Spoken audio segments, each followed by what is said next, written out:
बिस्मिल्लाहिर्रहमानिर्रहीम। आज मैंने आपको जो लेक्चर करवाना था, मैंने आपको कल जो पार्ट करवाया था, उसमें मैंने आपको नावल और अफसाना करवाया था। उसकी तारीफ़ नसर के हवाले से मैंने आपको बताए थे कि इंसान जो है वो अपने जज्बात का इजहार जो है वो दो तरीके से करता है, एक जुमलों की सूरत में और एक नज़म की सूरत में। जो जुमलों की सूरत होता है वो नसर कहलाता है, और जो शायरी की सूरत होती है उसमें गज़ल होती है, नज़म होती है, मरसिया है, रुबाई है, मसनवी है, जो शायरी की शक्ल में की जाती है नज़म गज़ल की सूरत में। अब आज जो मैं आपको करवाने जा रही हूँ वो आपको 3 चीज़ें करवाने जा रही हूँ, ड्रामा, शहर अशोक और मरसिया। अब जो आपको ड्रामे के देखें, मैंने आपको हमेशा ये कहा है कि जब भी आप बैठें तो कॉपी पेंसिल लेके बैठा करें, जो पॉइंट आपको क्लियर ना हो और साथ साथ लिखते जाया करें, ताकि जब आप हमें मैसेज करें, मैसेज करके हमसे पूछें कि मैम हमें ये चीज़ दोबारा बता दें या समझा दें। वैसे ओवरऑल जो मेरे जितने भी लेक्चर हैं, मैंने सारे के सारे पॉइंट जो है मैं आपको बोर्ड पे लिखवा देती हूँ, पॉइंट बना देती हूँ। उसके पॉइंट बनाने का मकसद ये होता है कि मैंने पहला पॉइंट बताया, दूसरा बताया, तीसरा बताया, चौथा बताया, और साथ साथ इसकी तफसील भी बताती जाती हूँ। अब जो आप देखें, जो ड्रामा है, ड्रामे से मैंने स्टार्ट किया है। तो ड्रामा जो है यूनानी लफ्ज ड्रो, डरो, डरो, ठीक है, डरो से मश्क है, जिसके मतलब है अमल या अदाकारी के। ड्रामा यूनानी जबान का लफ्ज है और इसके मायने हैं करके दिखाना, ठीक है। मैं फिर बता देती हूँ, ड्रामा यूनानी जबान का लफ्ज है। पहले तो यूनानी लफ्ज जो है वो डरो, डरो का मतलब होता है अमल या अदाकारी, और यूनानी जो लफ्ज है इसका जो मतलब है वो करके दिखाना। अगर मैं ड्रामे की तारीफ करूं तो ड्रामे की तारीफ ये है, एक कहानी होती है लेकिन उससे किरदारों की हरकत और सकनात, किरदारों की हरकत और सकनात का मतलब ये होता है कि इंसान जो है, जो चीज़ वो बोल रहा है वो अपने अमल से जाहिर करके दिखाए, अपने हाथ की मूवमेंट, जबान की मूवमेंट, या बॉडी लैंग्वेज या जिस्म के हिस्से के हिसाब से वो, यानी उसके जो एहसासात है या जज्बात है उसकी तर्जुमानी करें। मुकालमे लफ्ज़ों को, वो जो लफ्ज़ बोल रहा है या जिस जज्बात की वो कासी कर रहा है वो उसके चेहरे से नज़र आना चाहिए। मुकालमे इतने मुकालमों की मदद से पेश किया जाता है। चुनाचा अगर ये कहा जाए तो बेजा ना होगा कि ड्रामा पढ़ने की चीज़ नहीं बल्कि पेश करने की चीज़ है, ठीक है। दोबारा दोहरा देती हूँ, एक कहानी होती है लेकिन इसे किरदारों की हरकत और सकनात, मैंने आपको बताया है मूवमेंट और मुकालमे। मुकालमे का मतलब मैंने आपको पहले भी नॉवेल में बताया था कि मुकालमे या ड्रामे में भी, दोनों में मुकालमे का पावरफुल होना बहुत ज़रूरी है। किसी नॉवेल या ड्रामे की मकबूलियत के लिए मुकालमे का अच्छा और साफ़ सुथरा और नीट होना बहुत ज़रूरी होता है। मुकालमों की मदद से पेश किया जाता है। चुनाचा ये कहा जाए तो बेजा ना होगा। अगर हम ड्रामे के हवाले से बात करें तो ये कहा जाए तो गलत नहीं होगा कि ड्रामा पढ़ने की चीज़ नहीं होती, पढ़ने की चीज़ नहीं है ड्रामा, बल्कि ड्रामा पेश करने की चीज़ है। अब ये ड्रामे का आपको एक हिस्सा मैंने आपको बता दिया। अब अगर मैं ड्रामे की तारीख में पीछे जाऊँ तो पहले ज़माने में जो इंसान की तफरीह का ज़रिया था वो सिर्फ स्टेज ड्रामे थे। इंसान जो था, आजकल तो आप लोगों के पास तफरीह का बहुत ज़रिया है, नेट मौजूद है, तो आप लोग जो हैं सारी दुनिया से कनेक्ट हो जाती हैं। लेकिन पहले ज़माने में जो था, इंसान जब थका हारा आता था तो उसके पास जो तफरीह का ज़रिया होता था वो स्टेज ड्रामे होते थे। पहले ज़माने में अगर मैं बात करूं तो ये 18वीं सदी का दौर आप चले जाएँ, उस वक्त की बात है कि उस वक्त जो थे स्टेज के ड्रामे जो थे वो मकबूलियत हासिल कर रहे थे। अगर हम इनके इब्तदाई नकूश की बात करूं कि इसके जो ड्रामे के जो हमें नकूश मिलते हैं, यानी हमें जो निशान मिलते हैं, वो कहाँ से मिलते हैं? हिंदुस्तान से या यूनान से। जो ड्रामा चला है वो हिंदुस्तान और यूनान से जो है वो मकबूलियत उसने हासिल की है। अगर देखा जाए तो 1861 में जो थी इंडिया की, अगर मैं बात करूं तो 19 थिएटर कंपनियां थी। सबसे पहला जो ड्रामा पेश किया गया था वो पारसी थिएटर कंपनी ने पेश किया था। ये इब्तिदाई नकूश है, ये पुरानी बात है, लेकिन अब जो है वो ड्रामे के हिसाब से चेंज हो गया है। और अब देखें, अगर जदीद मॉडर्न दौर की बात की जाए, जो आगा हशर कश्मीरी जो है उन्हें वो कहा जाता है, शेक्सपियर कहा जाता है उर्दू ड्रामों के। अब इसके बाद है ड्रामे के अज़ाए तरकीबी, कि ड्रामा अगर एक मशहूर हो रहा है तो उसके अंदर कौन कौन सी चीज़ें ऐसी होनी चाहिए जो ड्रामे की मकबूलियत का बाइस होती हैं। क्या होती है? प्लाट, कहानी, उसका आगाज़ ऐसा होना चाहिए कि जो पढ़ने वाला है या जो देखने वाला है, नॉवेल जो होता है वो पढ़ने की सूरत में, तो अक्सर नॉवेल पे ही ड्रामे बनाए जाते हैं, तो वो जो है वो जो पढ़ रहा है अगर कारी नॉवेल को या ड्रामा देख रहा है तो वो अपने सहर में उसको गिरफ्तार कर ले। किरदार बहुत सॉलिड पॉइंट होते हैं ड्रामे में। इसके बाद मुकालमा मैं आपको बता चुकी हूँ कि इंसान अपने एहसासात और जज्बात की जो है वो तर्जुमानी अपने लफ्ज़ों से करता है। अरूज, हर चीज़ का अरूज होता है, तो इस तरह ड्रामे का भी अरूज होता है, और आखिरकार हर अरूज को ज़वाल आता है, तो इसी तरह ड्रामे का अख्तिताम भी जो होता है। अगर ड्रामे की इक़साम की बात करें, अलमिया ड्रामा, रोमानवी ड्रामा, किताबी ड्रामा, रेडियो ड्रामा, टेलीविज़न, इधर मैंने बहुत सारे नाम नहीं लिखे, इधर मैंने कुछ ही नाम लिखे हैं, लेकिन ये इनके जो हैं ड्रामों की इक़साम में शामिल। सेकंड, शहर अशोब। शहर अशोब देखें, आपका जो बुक है उसके अंदर उन्वान मौजूद है, जैसे ये सड़कें हो गई, अखलास हो गया, पुराना कोट हो गया। शहर अशोब उन्वान में ही नहीं है, ये मैं आपको पहले ही बता दूं कि शहर अशोब उन्वान नहीं है, ये एक सिन्फ है। सिन्फ का मतलब कि अगर मैं शहर अशोब की बात करूं तो बड़े शायरों ने जो है वो अशोक के हवाले से जो है वो नज़में लिखी हैं, ठीक है। अगर लफ्ज़ी मतलब की बात करूं या इसकी आपको तारीफ़ की बात करूं अशोक की, तो अशोक की तारीफ़ जो है वो इस हिसाब से होती है, शहर अशोक में अशोक का मतलब घबराहट, फितना, फसाद, घबराहट, फितना, फसाद के हवाले से लिया जाता है तारीफ़ में, ठीक है।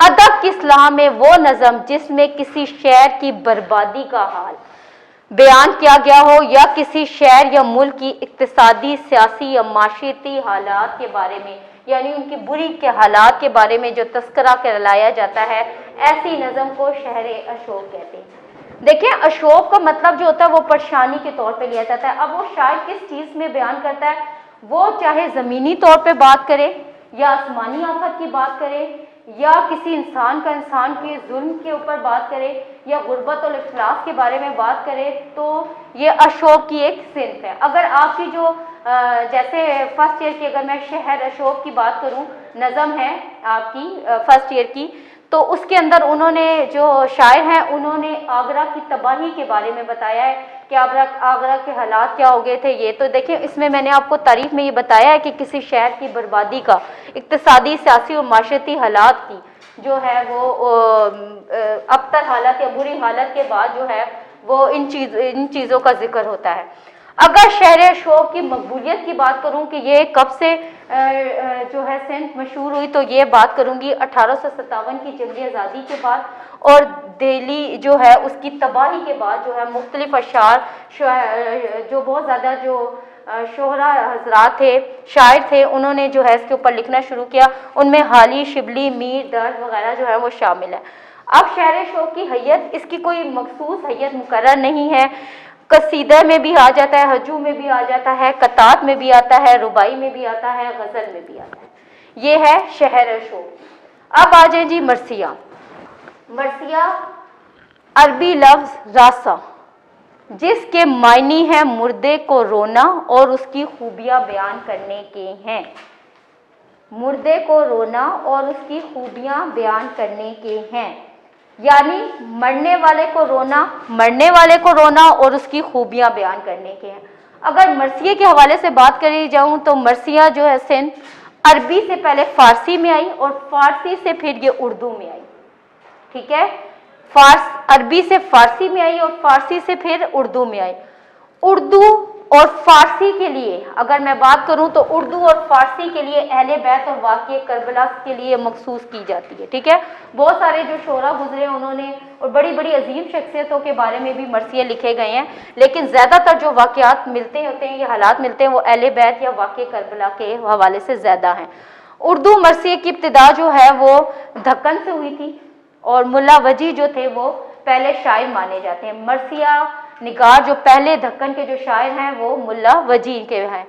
अब अगर इसकी तारीखी हवाले से बात करूं तो देखें, मैंने यहाँ दो लोगों के नाम किए हैं, रुकन आदिल शाही और कुतुब शाही। इनके बारे में ये बात मशहूर है कि ये अपने इमाम बारगाहों में मरसियाँ ख्वानी करवाते थे। ठीक है, इसलिए इनके नाम का हवाला मैंने यहाँ पे दिया दक्कन में। ये दक्कन की शख्सियत है, इनके हवाले मिलते हैं कि मरसिया ख्वानी जो थे ये अपने इमाम बारगाहों में कराते थे। उर्दू में जिन शख्सियत को जो है वो मकबूलियत है मरसिया लिखने में, वो मीर अनीस हैं और मीर दबीर है। ठीक है, मीर अनीस हैं और मीर दबीर हैं। मरसिया का जो अगर ज़्यादातर हवाला जो हमें मिलता है ना, वो मैं आपको पहले बता चुकी हूँ, अहले बैत और वाक़े करबला के हवाले से मिलता है। अब आ जाए जी इसकी अज़ाए तरकीबी। अज़ाए तरकीबी में जो पहली चीज़ आती है मरसिए की, वो आती है जी चेहरा। चेहरा से क्या मुराद है? चेहरे से मुराद ये है कि आप इस हिस्से में शख्सियत के खतोखाल कदो कदामत का जो है वो जिक्र मिलता है। सरापा, चेहरा का मतलब ये होता है मनाजिर फितरत, सॉरी मैं बता दूं, चेहरे का मतलब होता है मनाजिर फितरत, कि कौन से जो हैं वो मनाजिर जो है वो पाई जाती हैं।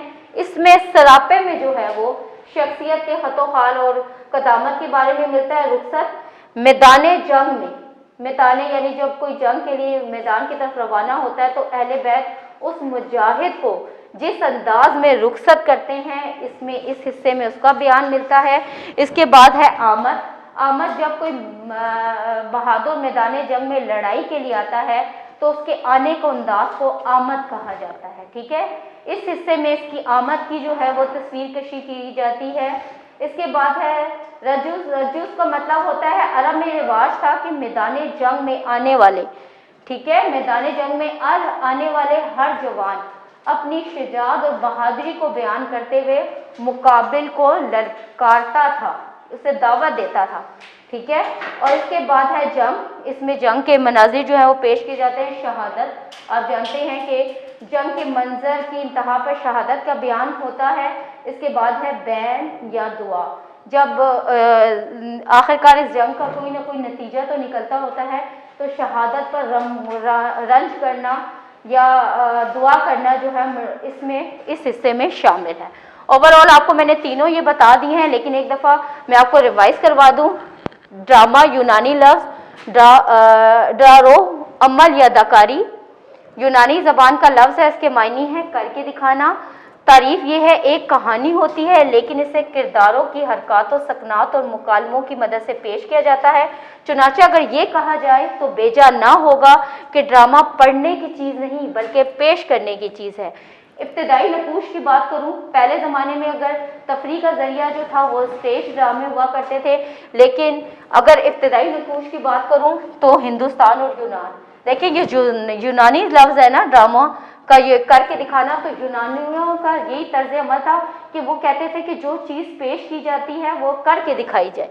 इसके बाद अज़ाए तरकीबी मैं आपको बता चुकी हूँ, प्लाट, कहानी, आगाज़, किरदार, मुकालमे, और इसके बाद ड्रामे की इकसाम मौजूद है। अलमिया ड्रामा, रोमानवी, किताबी, रेडियो। इसके बाद शहर शोक का मतलब होता है फितना, फसाद। इस्तिलाह में वो नज़म होती है जिसमें किसी शहर की बर्बादी का या किसी मुल्क की इक़्तिसादी, सियासी, माशरती हालात की बुरी हालात और बेचैनी का तस्करा किया जाए। 1857 की जंग आज़ादी के बाद और दिल्ली की तबाही के बाद जो है इस को जो है मकबूलियत हासिल हुई। हैयत, इसकी कोई हैयत नहीं है, रुबाइयों में भी है, हजू में भी है, कतात में भी है, मुख्तलिफ तौर पे लिखी गई है। शायर जो है वो मशहूर शायरों के नाम हाली, शिबली, मीर दर्द जो है वो शामिल है। मरसिया मैं बता चुकी हूँ, अरबी लफ्ज़ रासा जिसके मायने मुर्दे को रोना और उसके खूबियाँ बयान करके, यानी मरने वाले को रोना और उसकी खूबियाँ बयान करना है। अरबी से फ़ारसी में आई और फ़ारसी से उर्दू में। उर्दू और फ़ारसी में ये अहले बैत, ठीक है, और वाक़े करबला, अहले बैत वाक़े करबला के लिए मखसूस जानी जाती है, लेकिन बहुत सारे शख्सियतों के हवाले मिलते हैं जिनमें मरसिया का जो है वो मरसिया लिखा गया है, लेकिन ज़्यादातर जो मशहूर है वो अहले बैत और वाक़े के। इब्तिदा जो हुई है वो दक्कन से हुई थी और जो शायर थे, उर्दू में मरसिए की इब्तिदा जो है वो दक्कन से हुई थी और जो शायर थे मुल्ला वजी थे। अगर हम तारीखी हवाले में जाए तो दक्कन में आदिल शाही और कुतुब शाही दो शख्सियत का तस्करा मिलता है जो अपनी इमाम बारगाहों में जो है वो मरसियाँ ख्वानी करवाते थे। उर्दू में जब ये आई तो सिंस तो मीर अनीस और मीर दबीर जो है हैसियत से मशहूर है। अज़ायद तरकीबी, चेहरा, सरापा, रुखसत, आमद, जंग, शहादत, बैन, दुआ, ये सारी जो आज आपको मैंने ये ग्रामर का दूसरा पोर्शन भी करवा दिया। उम्मीद करती हूँ कि ये आपको समझ आया होगा। अगर कोई चीज़ ना समझ आए तो आप मुझसे पूछ सकते हैं। बाकी ये है कि आपने ये याद करना है, ये आपकी ग्रामर के हिस्से में शामिल हैं जो आपके पेपर में दिया गया है। बोर्ड ने जो आपका रिड्यूस सिलेबस है उसके अंदर ये सारी चीज़ें शामिल हैं। उम्मीद करती हूँ कि आपको समझ आ गई होगी। Thank you.